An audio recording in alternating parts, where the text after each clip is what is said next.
In the heart of Chicago, there lived a woman named Maya. She was in her early 30s with sharp brown eyes that seemed to see through people and a quiet strength that made her stand out. But Maya wasn't like everyone else. She had been born with a disability that affected her ability to walk. She relied on a cane to get around, which often drew stares from strangers. Some looked at her with pity, others with curiosity, but Maya didn't care much about what they thought. She had spent her entire life proving that she could do anything she set her mind to. Maya worked as an investigator for a small nonprofit organization dedicated to helping underprivileged communities. The job suited her perfectly because it combined two things she cared deeply about: justice and helping those who couldn't help themselves. Her days were filled with digging into corruption cases, exposing scams, and fighting for the rights of people who had no voice. Despite her physical challenges, Maya was known for being fearless. Whether it was confronting corrupt landlords or standing up to shady businessmen, she never backed down. Her colleagues admired her tenacity, but outside of work, Maya often felt invisible, just another person trying to survive in a busy city. One evening, after a long day at the office, Maya decided to take the bus home instead of waiting for a rideshare. It was late autumn, and the air carried a chill that bit at her cheeks. As she stepped off the bus near her apartment building, she noticed something odd: a group of young men lingering near the entrance. They were dressed in oversized hoodies, their faces partially hidden by baseball caps pulled low over their foreheads. At first glance, they looked harmless enough, maybe just kids hanging out. But something about the way they stood, their postures tense and alert, made Maya uneasy. She hesitated for a moment, gripping her cane tightly. Then, reminding herself not to let fear dictate her actions, she started walking toward her building. As she approached, one of the men stepped forward, blocking her path. He was tall, with broad shoulders and an intimidating glare. "Where you going, lady?" he asked gruffly, his tone laced with menace. Maya's heart began to race, but she forced herself to stay calm. She straightened her back, holding her cane like a weapon, and replied firmly, "I live here." The man smirked, leaning closer until his shadow loomed over her. "You sure about that?" he said mockingly. The other members of the group closed in around her, forming a tight circle. Maya's breathing quickened, but she refused to show weakness. She scanned their faces, searching for any sign of humanity, anything she could use to reason with them. But all she saw were cold, calculating eyes. Before Maya could respond, one of the men reached out and snatched her bag from her shoulder. Its contents spilled onto the ground: papers, notebooks, her wallet, all scattered across the sidewalk. A gust of wind sent some of the papers fluttering into the street. Maya instinctively bent down to pick them up, but the leader grabbed her arm roughly. "Don't move," he growled. Tears pricked at the corners of her eyes, not from pain, but from frustration. How dare they treat her this way? Who did these thugs think they were? Just when Maya thought things couldn't get worse, the sound of distant sirens pierced the night air. The gang members froze, exchanging panicked glances. Without another word, they bolted, disappearing into the shadows as quickly as they had appeared. Maya stood there, trembling, surrounded by her scattered belongings. She felt exposed, vulnerable, and utterly drained. What had just happened? Why had they targeted her? And why did it feel like this wasn't going to be the end of it? Moments later, a police car screeched to a halt beside her. An officer stepped out, his flashlight cutting through the darkness. "Are you okay, ma'am?" he asked, his voice tinged with concern. Maya nodded weakly, still trying to process everything. The officer helped her gather her things and asked if she wanted to file a report. Though shaken, Maya declined.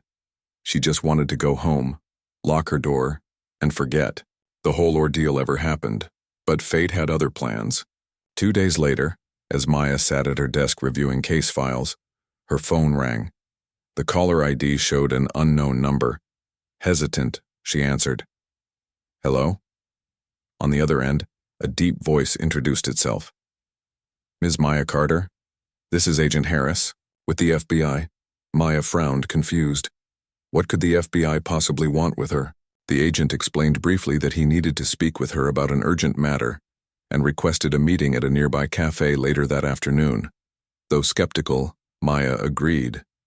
Something about the call unsettled her, but she also felt a strange sense of curiosity. When she arrived at the cafe, Agent Harris was already waiting. He was a tall man with salt and pepper hair and a warm smile that put her slightly at ease. After exchanging pleasantries, he got straight to the point. "Ms. Carter," he began, "we believe you may have inadvertently stumbled upon something significant." He went on to explain that the gang that had harassed her was part of a larger criminal network involved in drug trafficking, illegal firearms sales, and violent crimes spanning multiple states. Their activities had eluded law enforcement for years, but recent developments suggested they were planning something big. What shocked Maya most, however, was what Agent Harris revealed next. Her own investigative work over the past year had, unknowingly, intersected with an ongoing federal operation. Her reports submitted to her nonprofit had provided critical leads that the FBI had been tracking. Agent Harris leaned forward, his expression serious. "We need your help, Ms. Carter.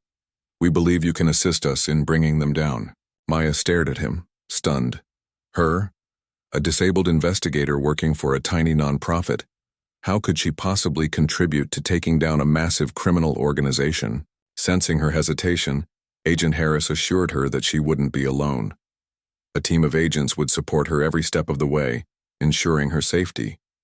He emphasized how valuable her unique perspective and skills could be. For hours, Maya wrestled with the decision. Fear gnawed at her. Fear of failure, fear of danger, fear of putting herself in harm's way again. Yet beneath all that fear was a spark of determination. These criminals had terrorized her neighborhood, violated her sense of security, and disrespected her dignity. If there was even a chance she could stop them, shouldn't she take it? Finally, with a deep breath, Maya nodded. "All right," she said softly. "I'll do it." Little did she know, agreeing to this mission would change her life forever. The decision to join the FBI's undercover operation weighed heavily on Maya. She knew it wouldn't be easy, but she hadn't anticipated just how grueling the preparation would be. Training began almost immediately after her agreement with Agent Harris. The first step was learning self-defense techniques tailored to her physical condition. While Maya had always been resourceful and resilient, this was an entirely new challenge. Her trainer, a no-nonsense woman named Lisa, worked closely with her to develop strategies that played to Maya's strengths, rather than focusing on her limitations. Lisa taught Maya how to use her cane as both a tool for mobility and a defensive weapon if needed. They practiced scenarios where Maya might need to fend off attackers or escape dangerous situations. At first, Maya struggled. Her muscles ached, and frustration bubbled inside her whenever she failed to execute a move correctly. But Lisa remained patient, encouraging Maya to push through the discomfort. "You're stronger than you think," Lisa would say, clapping her hands together after each successful drill. Slowly but surely, Maya began to see progress. She learned how to pivot quickly, strike effectively, and create distance between herself and potential threats. These skills gave her confidence, though fear still lingered in the back of her mind. In addition to physical training, Maya had to master the art of deception. For someone who valued honesty and transparency, pretending to be someone else felt unnatural. Her instructors drilled her on adopting a fake persona, a freelance journalist named Rachel Moore. Rachel was bold, charismatic, and fearless, everything Maya hoped to embody during the mission. She memorized details about Rachel's background, where she grew up, what schools she attended, her favorite books, and even her quirks. Every detail mattered because one slip-up could blow her cover. Maya also spent countless hours practicing covert communication methods. She learned how to send coded messages using seemingly innocent phrases over the phone or text. A simple comment like, "The weather is beautiful today," could signal to her handlers that she was safe, while something like, "I'm running late," might indicate trouble. She carried tiny recording devices disguised as everyday items, a pen, a button on her jacket, and practiced activating them discreetly without drawing attention. It was exhausting work, requiring focus and precision, but Maya understood its importance. If she messed up, lives, including her own, could be at risk. Despite the intensity of the training, Maya found moments of solace in unexpected places. One evening, after a particularly tough day, she sat alone in the training facility's break room nursing a cup of coffee. Agent Harris walked in, looking more relaxed than usual. He noticed her weary expression and pulled up a chair beside her. "How are you holding up?"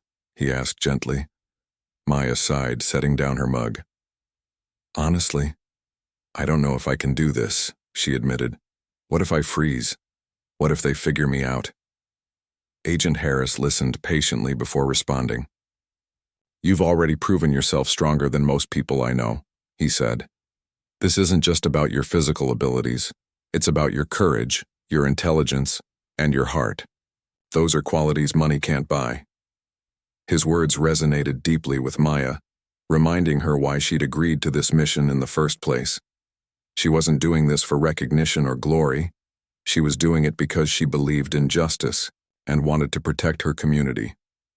As the weeks passed, Maya transformed, not just physically but mentally. Each obstacle she overcame strengthened her resolve. By the time her trainers declared her ready for the field, Maya barely recognized the person she had become. Gone was the woman who once doubted her capabilities. In her place stood someone determined, adaptable, and unshakable. Still, doubt lingered. Could she really pull this off? Her first assignment came sooner than expected. The FBI had identified a key player within the gang, a mid-level enforcer known only as Trevor, who frequented a local bar on weekends. Maya's task was to approach him under the guise of Rachel Moore, the fearless journalist eager to write about urban crime. Her goal was to gain his trust and extract information about the gang's operations. Though nervous, Maya reminded herself of everything she'd learned during training. She dressed casually yet professionally, ensuring her appearance matched Rachel's persona. With a small recorder hidden in her bag, she stepped into the dimly lit bar. The atmosphere was thick with smoke and loud music, making it hard to hear anything clearly. Maya scanned the room until she spotted Trevor sitting at a corner table with two other men. Taking a deep breath, she approached him confidently. "Hi," she said, flashing a warm smile. "I'm Rachel. I'm working on a story about crime in the city, and I heard you might have some insights." Trevor raised an eyebrow, studying her carefully. "A reporter, huh? You sure you want to stick your nose where it doesn't belong?" Maya laughed lightly, keeping her tone casual. "That's my job," she replied. "Besides, isn't it better to get the truth out there instead of letting rumors spread?" Trevor seemed intrigued, nodding slowly. "Maybe you're not so bad after all," he muttered, gesturing for her to sit. Over the next hour, Maya skillfully steered the conversation toward topics likely to yield useful information. She asked questions about the neighborhood, local businesses, and recent incidents, weaving her inquiries seamlessly into casual banter. Trevor revealed tidbits about the gang's hierarchy and hinted at upcoming activities, though he avoided specifics. When the meeting ended, Maya left the bar feeling exhilarated yet anxious. Had she done enough? Was Trevor suspicious? Back at the safe house, she reviewed the recording with Agent Harris, who praised her performance. "You handled that perfectly," he said. "We got exactly what we needed." Hearing those words lifted a weight off Maya's shoulders. For the first time since agreeing to the mission, she allowed herself to feel a flicker of pride. Over the following weeks, Maya continued building connections within the gang. Using her newfound confidence and sharp wit, she navigated dangerous waters with remarkable finesse. She attended secret meetings, observed transactions, and gathered intel piece by piece. Each interaction brought her closer to unraveling the gang's network, but danger lurked around every corner. There were close calls, moments when members questioned her motives or scrutinized her too closely, but Maya relied on her instincts and training to stay ahead. One night, as she returned to the safe house after another successful encounter, Maya paused to reflect on how far she'd come. Just months ago, she had been a woman intimidated by a group of thugs outside her apartment. Now she was infiltrating their ranks, gathering evidence that could dismantle their entire operation. The journey hadn't been easy, but it had taught her something invaluable. Strength wasn't defined by physical ability. It was defined by resilience, determination, and the will to fight for what was right. And Maya, she wasn't just fighting for herself anymore. She was fighting for everyone who had ever felt powerless, overlooked, or dismissed. With each step forward, she proved that no obstacle was insurmountable, not even fear itself. Maya's role as Rachel Moore, the fearless freelance journalist, deepened with each passing week. What had started as tentative meetings with low-level gang members evolved into regular interactions with higher-ranking individuals within the criminal network. Her confidence grew alongside her reputation among the gang. Word spread quickly about Rachel, a sharp-tongued writer unafraid to dig into dangerous territory. The gang leaders saw potential in her. They believed she could help them craft a public image that masked their violent activities behind stories of misunderstood youth and community struggles. For Maya, maintaining this dual identity was exhausting but exhilarating. During the day, she worked at her nonprofit job, analyzing reports and attending meetings like nothing unusual was happening. But by night, she transformed into Rachel, navigating dimly lit alleys, crowded bars, and clandestine gatherings where danger lurked in every shadow. She had learned to compartmentalize her life, keeping her two worlds separate yet balanced. Every detail mattered: her tone of voice, her body language, even the way she held her cane. One misstep could shatter everything she'd built so far. Her breakthrough came unexpectedly one evening when Trevor, the mid-level enforcer she'd first met at the bar, invited her to an exclusive meeting. "The boss wants to meet you," he said casually, handing her a slip of paper with an address scrawled on it. Maya's heart skipped a beat.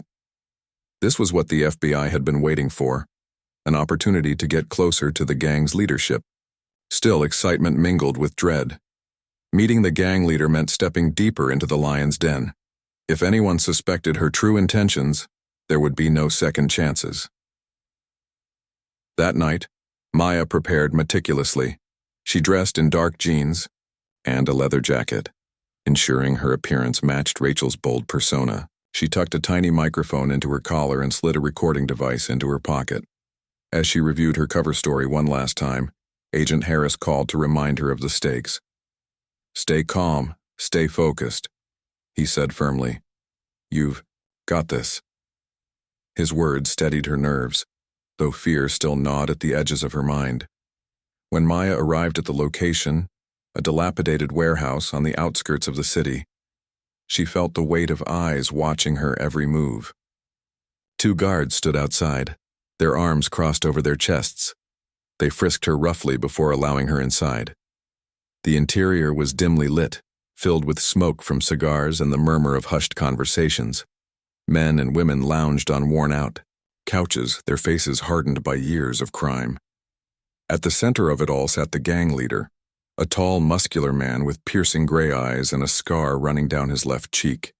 His name was Marcus Kane, and his presence commanded respect, or fear, from everyone in the room. Trevor led Maya to a chair near Marcus, introducing her as Rachel, the journalist. Marcus studied her intently, his gaze unwavering. "So you're the one asking questions about us?" he said, his voice smooth but laced with menace. Maya nodded, forcing herself to meet his stare. "I write about people who are often misunderstood," she replied calmly. "Your story deserves to be told." Marcus chuckled, leaning back in his chair. "And why should I trust you?" he asked, raising an eyebrow. Maya hesitated only for a moment before responding. "Because I'm not here to judge you," she said. "I'm here to understand. And maybe, just maybe, show the world another side of you." Her answer seemed to intrigue him. He gestured for her to continue, and Maya launched into a carefully rehearsed explanation of her goals as a journalist. She spoke passionately about giving marginalized communities a voice, framing her interest in the gang as part of a larger narrative about survival and resilience.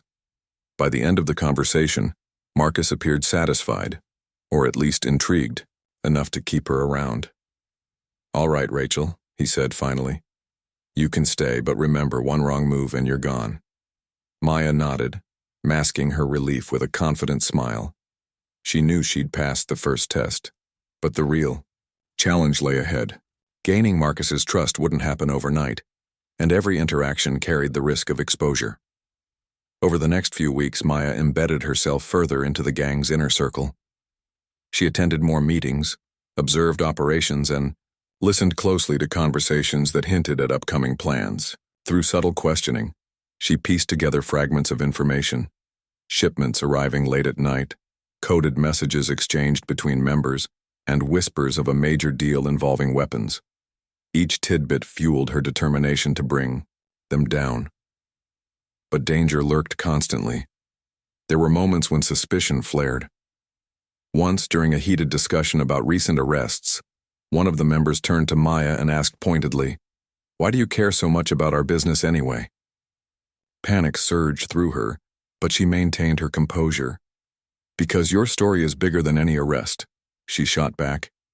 "It's about power, control, and survival.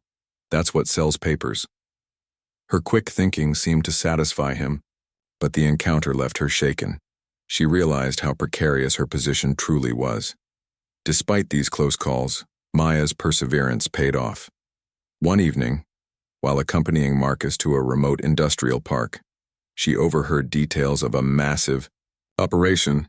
A shipment of illegal firearms was scheduled to arrive in 3 days, and the exchange would take place under the cover of darkness.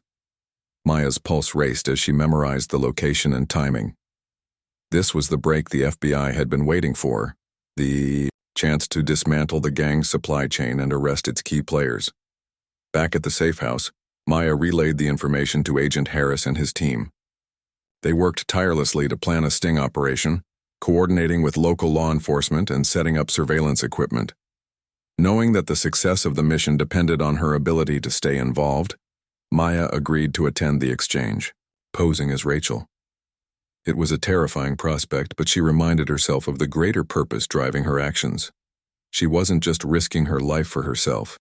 She was doing it for every person who had ever been victimized by gangs like this one. On the night of the operation, Maya arrived at the designated location, a deserted parking lot surrounded by warehouses. The air was thick with tension as armed men unloaded crates from a truck. Maya kept her distance, pretending to jot notes in a small notebook while secretly activating her hidden microphone. Her heart pounded in her chest as she listened to the gang members negotiate prices and finalize the deal. Suddenly, headlights pierced the darkness and vehicles surrounded the area. Agents poured out, shouting orders and apprehending suspects. Chaos erupted instantly. Gunshots rang out and gang members scrambled to escape. For a brief, terrifying moment, Maya feared being caught in the crossfire. Thinking quickly, she dropped her notebook and stumbled away from the scene, blending into the confusion. Once, safely hidden behind a nearby dumpster, she watched as handcuffs clicked shut and agents secured the area. Relief washed over her as she realized the mission had succeeded. The gang's operation was dismantled, and justice would finally prevail. As dawn broke over the city, Maya returned to the safe house, exhausted but triumphant. She had done it. She had infiltrated one of the most dangerous criminal networks in Chicago and helped bring it to its knees. Though her journey wasn't over, she knew she had proven something vital, not just to others but to herself. Strength wasn't defined by physical ability or external validation.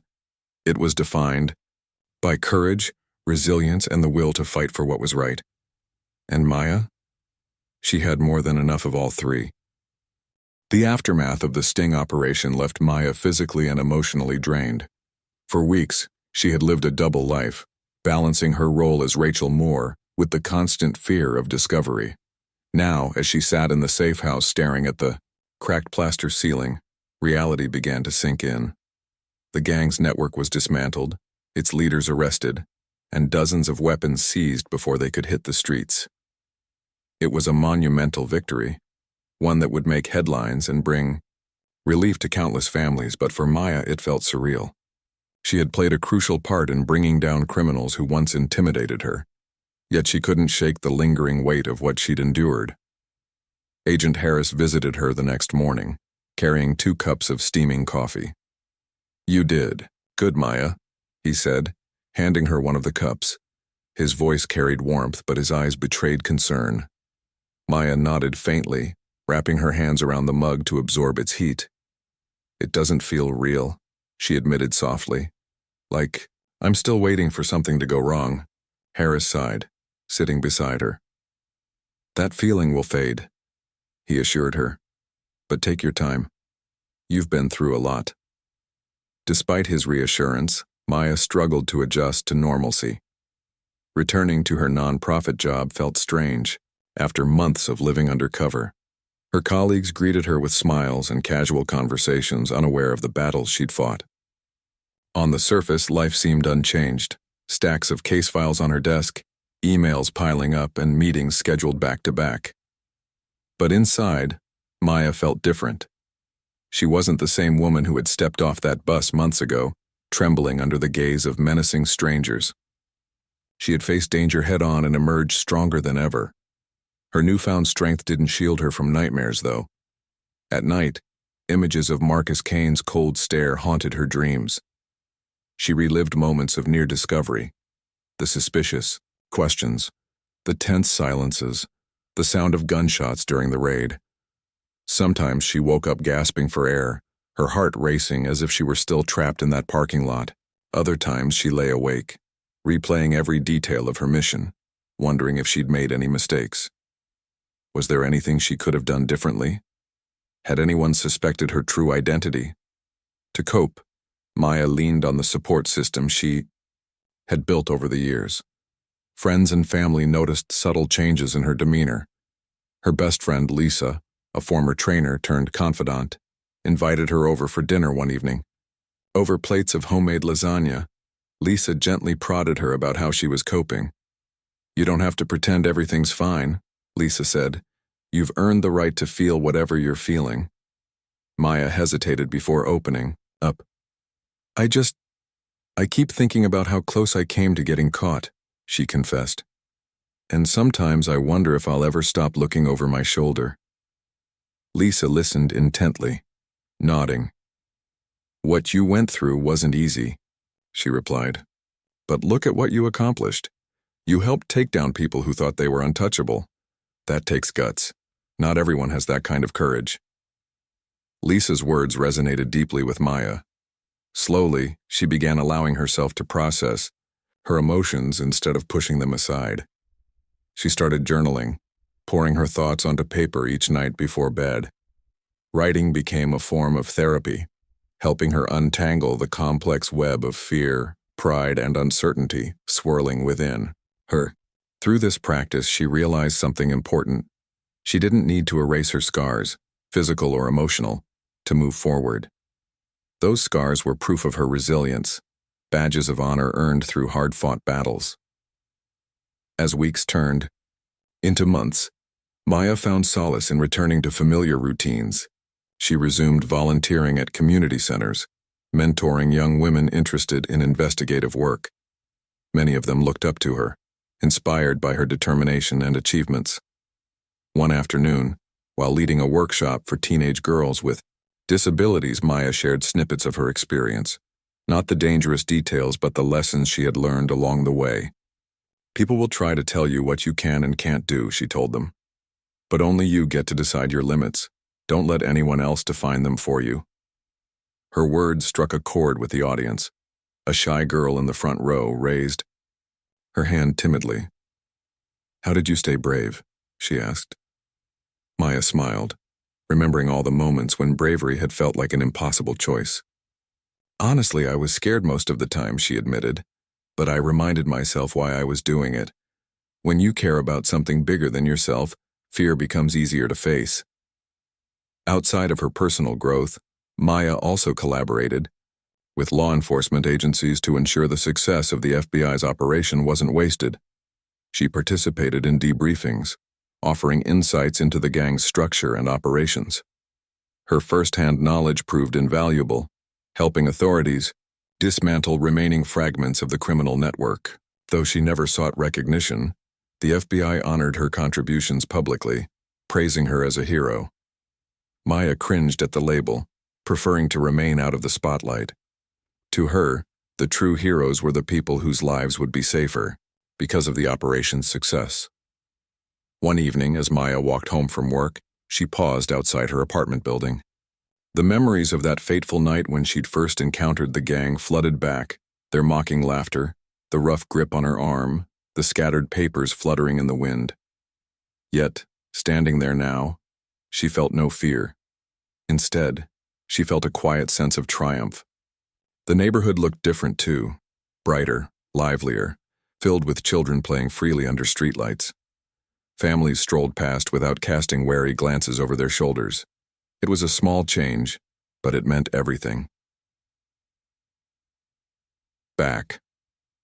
Inside her apartment, Maya stood by the window, gazing out at the city skyline. She thought about the journey she'd taken, from being a victim of intimidation to becoming a force of justice. Each step had tested her in ways she never imagined possible, but each challenge had also revealed hidden strengths. She wasn't just surviving anymore, she was thriving. And though the scars remained, both visible and invisible, they no longer defined her. They reminded her of how far she'd come. In the months that followed, Maya embraced her new chapter with renewed purpose. She continued advocating for marginalized communities, using her platform to amplify voices often ignored. She spoke at conferences, sharing her story not to glorify herself, but to inspire others facing adversity. "Disability doesn't limit potential," she declared during one speech. "Neither does fear. We are capable of more than we think, and together, we can create change." Her words resonated far beyond the room, reaching audiences across the country. People reached out to thank her, sharing their own struggles and triumphs. Among them was a young woman named Jasmine who wrote to Maya saying, "Your story gave me hope. I thought my disability would hold me back, but now I know it doesn't have to. Thank you for showing me what's possible." Reading those messages brought tears to Maya's eyes. She realized her journey wasn't just about taking down criminals. It was about proving that limitations exist only if we allow them to define us. By breaking barriers and challenging stereotypes, she had become a beacon of hope for countless others. And as she tucked Jasmine's letter into a drawer alongside other mementos, Maya smiled. This was her legacy, not fame or accolades, but the impact she made on lives around her. Though she knew the fight against injustice would never truly end, Maya vowed to remain vigilant. Crime adapted, shifted, and resurfaced in new forms.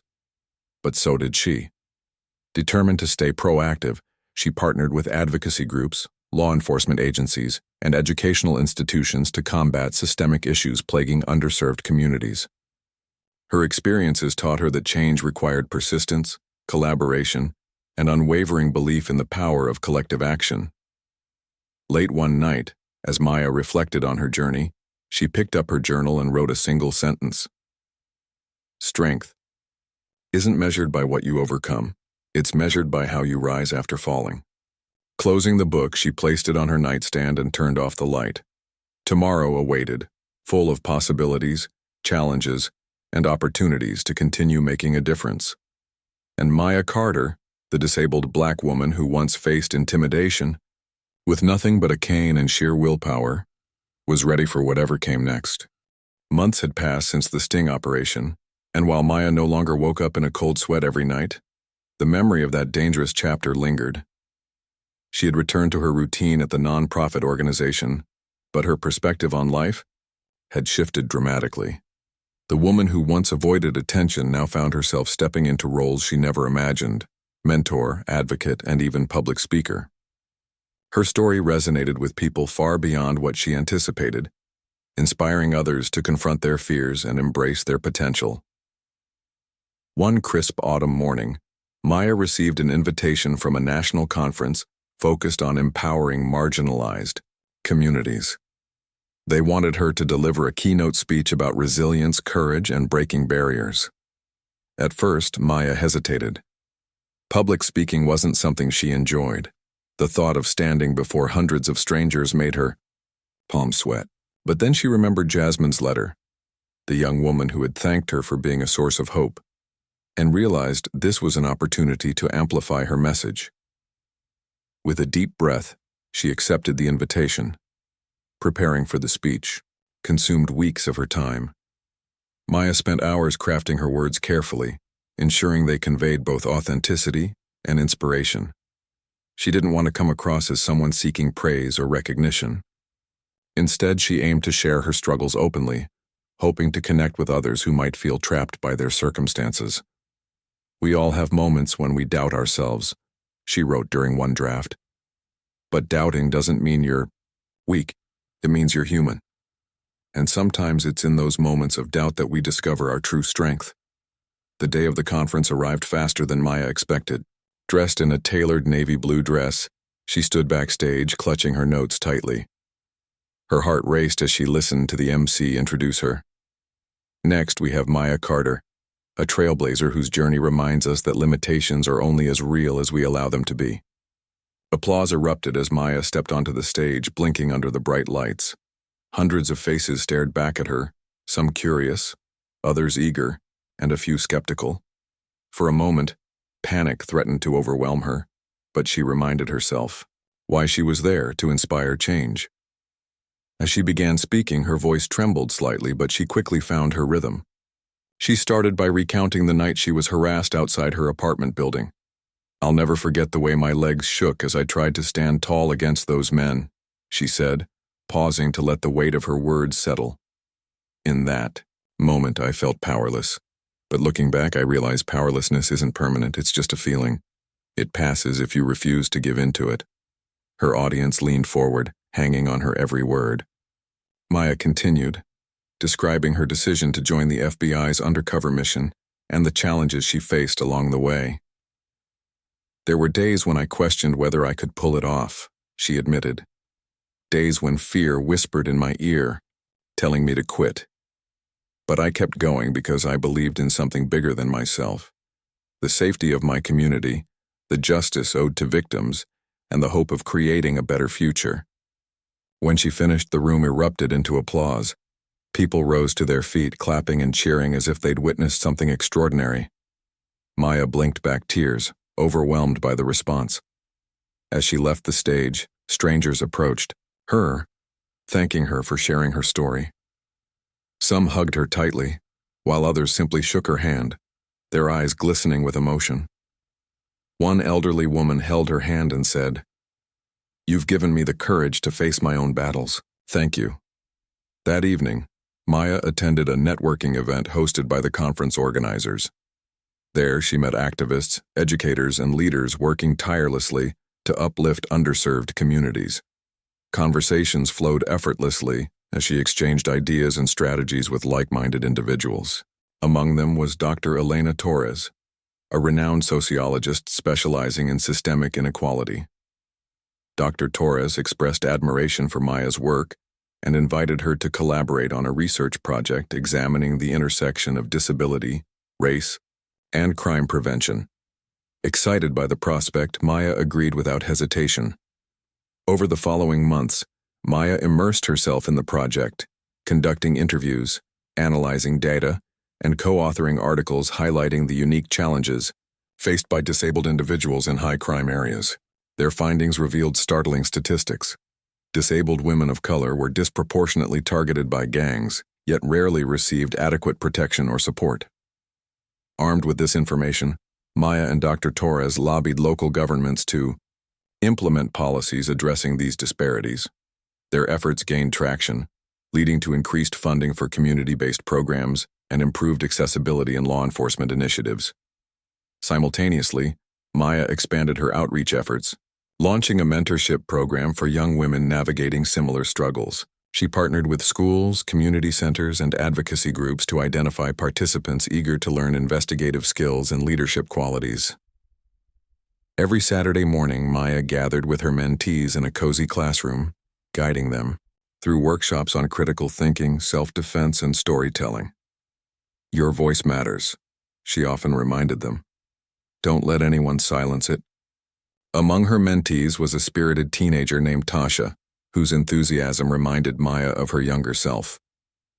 Tasha dreamed of becoming a journalist but feared rejection due to her prosthetic leg. During one session, she confided in Maya, "I worry. People won't take me seriously because of how I look." Maya smiled warmly, placing a reassuring hand on Tasha's shoulder. "People will always have opinions," she replied, "but the only opinion that truly matters is yours. Believe in yourself and others will follow." Tasha nodded, determination flickering in her eyes. Weeks later, she submitted an article to a local newspaper detailing her experiences growing up with a disability. To her delight, it was published, earning praise from readers and editors alike. When Tasha showed Maya the printed copy, tears welled up in both their eyes. "You did this," Maya said softly. "Not me. You." Beyond mentoring and advocacy, Maya remained vigilant about ongoing criminal activities in her neighborhood. Though the gang responsible for terrorizing her had been dismantled, crime hadn't disappeared entirely. New threats emerged, drug dealers operating discreetly, petty thefts escalating into violent robberies. Determined to stay proactive, Maya collaborated with law enforcement agencies to monitor these developments closely. She provided tips based on observations and encouraged residents to report suspicious behavior, fostering a sense of community vigilance. Her efforts didn't go unnoticed. Local news outlets featured stories about her contributions, portraying her as a symbol of resilience and justice. While Maya appreciated the acknowledgement, she preferred focusing on tangible outcomes rather than personal accolades. "Recognition fades," she told a reporter during one interview. "What lasts is the impact you make on people's lives. That's what truly matters." Despite her achievements, Maya knew she couldn't rest on her laurels. Crime evolved continuously, adapting to societal changes and technological advancements. To stay ahead, she enrolled in online courses covering cybersecurity, digital forensics, and urban sociology. These skills not only enhanced her investigative abilities, but also equipped her to tackle emerging challenges effectively. "Knowledge is power," she often reminded herself, "and power drives change." Late one evening, as Maya sat at her desk reviewing case files, she paused to reflect on her journey. From the timid investigator intimidated by thugs outside her apartment, to the fearless advocate fighting for justice, she had come a long way. Yet she recognized that growth wasn't linear. It ebbed and flowed, shaped by triumphs and setbacks alike. Each experience taught her something valuable, reinforcing her belief in the importance of perseverance. Glancing out the window, Maya watched as children played tag under streetlights, their laughter echoing through the quiet neighborhood. Families strolled past, chatting animatedly without casting wary glances over their shoulders. It was a small transformation, but it meant everything. Her fight hadn't been in vain. Her sacrifices had paved the way for safer streets and brighter futures. With a contented sigh, Maya closed her laptop and turned off the light. Tomorrow awaited, brimming with possibilities, challenges, and opportunities to continue making a difference. And Maya Carter, the disabled black woman who once faced intimidation with nothing but grit and determination, was ready to embrace whatever came next. Years had passed since Maya Carter's daring undercover mission, but her story continued to ripple through the lives of those she touched. The neighborhood where she once faced intimidation now thrived with a renewed sense of safety and hope. Streetlights illuminated corners that were once dark, and parks buzzed with laughter from children playing freely. Crime hadn't disappeared entirely, it never truly did, but the fear that once gripped the community had loosened its hold. Maya knew this transformation wasn't solely her doing. It was the collective effort of countless individuals working together toward a common goal. Still, she couldn't deny the role she'd played in sparking change. By now, Maya had become a household name, not just locally, but nationally. Her speeches at conferences inspired thousands, and her mentorship programs nurtured young leaders, eager to make their mark on the world. Yet, despite the recognition, Maya remained grounded. She refused to let fame overshadow her purpose. Every morning, she woke up with the same resolve: to fight for justice, advocate for marginalized voices, and remind others of their inherent strength. Her life was no longer about proving herself. It was about creating opportunities for others to shine. One day, while sifting through emails at her nonprofit office, Maya stumbled upon a message that stopped her cold. It was from Agent Harris, the man who had first recruited her into the FBI's operation years ago. His tone was urgent, yet warm. "Maya," he wrote, "we need your expertise again. There's been a surge in cybercrime targeting vulnerable communities, and we believe your unique perspective could help us address it." At first, Maya hesitated. Hadn't she done enough? Wasn't it time to step back and focus on her current work? But as she read further, curiosity got the better of her. Cybercrime was a growing threat, one she had studied extensively during her online courses. If left unchecked, it could devastate families already struggling to survive. With a deep breath, Maya replied, agreeing to meet Harris to discuss the details. The meeting took place at a quiet cafe downtown. Harris greeted her warmly, his hair streaked with more gray than before. Over coffee, he explained the situation. A sophisticated network of hackers had been targeting low-income neighborhoods, stealing identities, draining bank accounts, and extorting businesses. Traditional law enforcement methods weren't enough.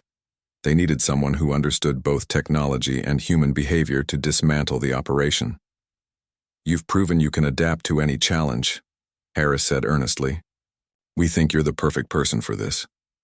Maya listened intently, weighing the risks and rewards. This mission wouldn't require physical infiltration like her previous one. Instead, it would demand technical skill, strategic thinking, and an ability to connect with victims. For Maya, it felt like stepping into uncharted territory, but also an opportunity to grow. After much deliberation, she accepted the offer, knowing she couldn't turn away when so many lives depended on her. Training for this new mission was vastly different from her earlier preparation. Gone were the self-defense drills and covert communication exercises.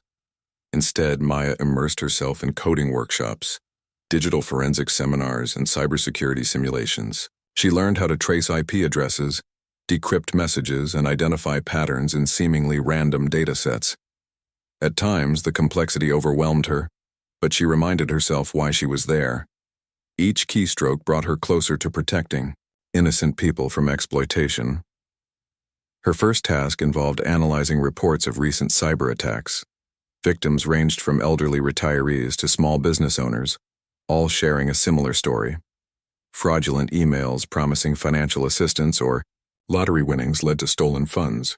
Maya pored over these cases, piecing together clues that pointed to a centralized operation.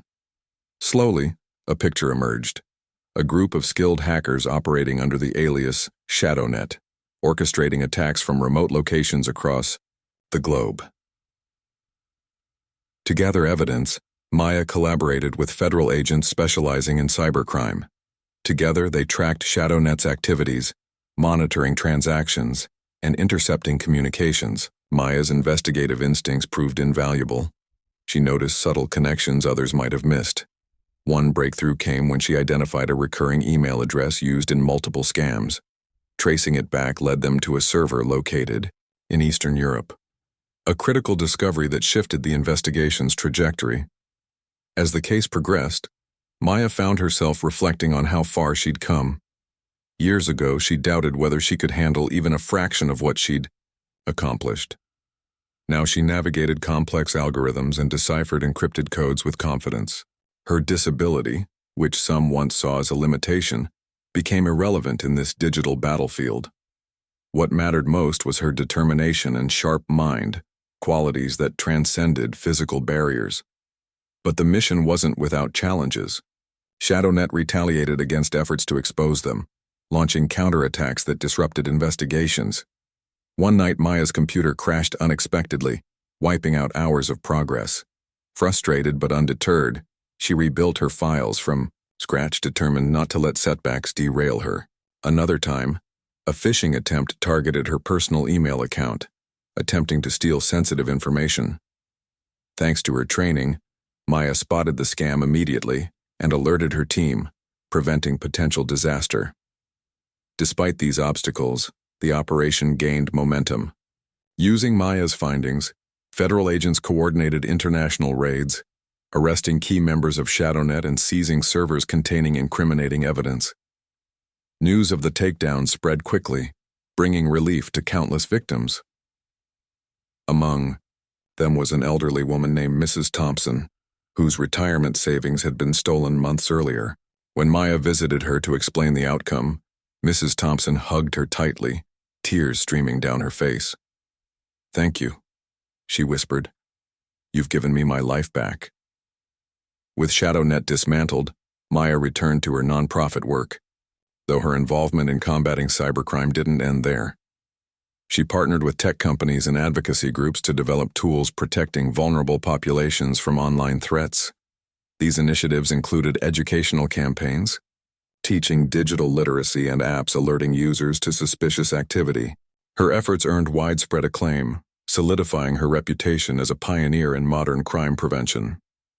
Yet Maya's greatest legacy wasn't measured in headlines or awards. It was seen in the lives she transformed. Tasha, her former mentee, had graduated from journalism school and secured a position at a major newspaper. Jasmine, the young woman who once thanked her for being a role model, now led a support group for disabled survivors of violence. Countless others credited Maya with inspiring them to pursue dreams they once deemed impossible. On a quiet evening years later, Maya sat on her apartment balcony, watching the sunset paint the sky in hues of orange and pink. The neighborhood below bustled with life, a testament to resilience and unity. As she reflected on her journey, Maya realized something profound. Her strength hadn't come from overcoming adversaries. It had come from embracing her vulnerabilities, trusting her instincts and believing in the power of collective action. Her phone buzzed, pulling her from her thoughts. It was a text from Lisa, her old trainer-turned-friend. "Thinking of you tonight," it read. "Proud of everything you've done."